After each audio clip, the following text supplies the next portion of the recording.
Hi friends, welcome to my channel. Jagadhatri కేదార్ల మాట ప్రకారం కేదార్ గర్ల్ ఫ్రెండ్ని చూడడానికి మేఘన కేదార్ వాళ్ళ ఇంటికి వచ్చి దాత్రి కేదార్లతో గొడవ పడుతూ మాట్లాడుతూ ఉంటుంది. వాళ్ళ ముగ్గురి మాటలని విన్న నిషి, వైజయంతి చాలా సంతోషపడిపోతూ ఉంటారు.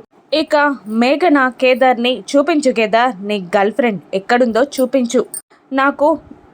నీకు గర్ల్ ఫ్రెండ్ ఉంది అని చెప్పావు కదా, నేను ఇప్పుడు నీ గర్ల్ ఫ్రెండ్తో మాట్లాడాలి, తనని కలవాలి, చూపించు కేదార్ అని మేఘన అరుస్తూ ఉంటుంది. ఇక దాంతో కేదార్ టెన్షన్ పడుతూ, ఏంటి ఇప్పటికిప్పుడు నా గర్ల్ ఫ్రెండ్ని నీకు చూపించాలా అని అంటూ అరుస్తూ ఉంటాడు. అవును, ఇప్పుడే నేను నీ గర్ల్ ఫ్రెండ్ని చూడాలి అని మేఘన గోల చేస్తూ ఉంటుంది.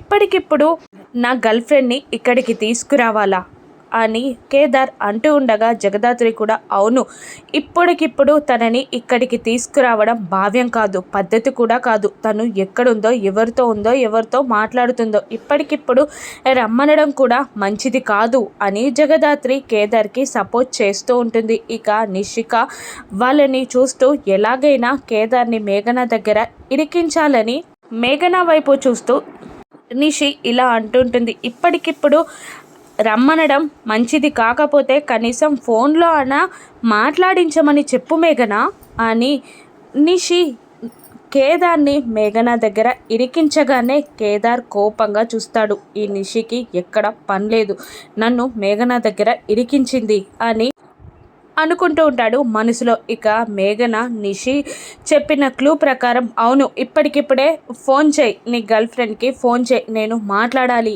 అని అంటూ అరుస్తూ ఉంటుంది. ఇక లేని గర్ల్ ఫ్రెండ్కి నేను ఇక్కడ ఫోన్ చేయాలి అని కేదార్ టెన్షన్ పడుతూ ఉంటాడు. జగదాత్రి కూడా టెన్షన్ పడుతూ ఉంటుంది. ఇప్పటికిప్పుడు కేదార్ని జగదాత్రి ఎలా రక్షిస్తుంది, ఎవరితో ఫోన్ మాట్లాడిస్తుంది, మేఘనాని కేదార్కి ఎలా దూరం చేస్తుందో రాను ఎపిసోడ్స్లో చూద్దాం. Thank you for watching.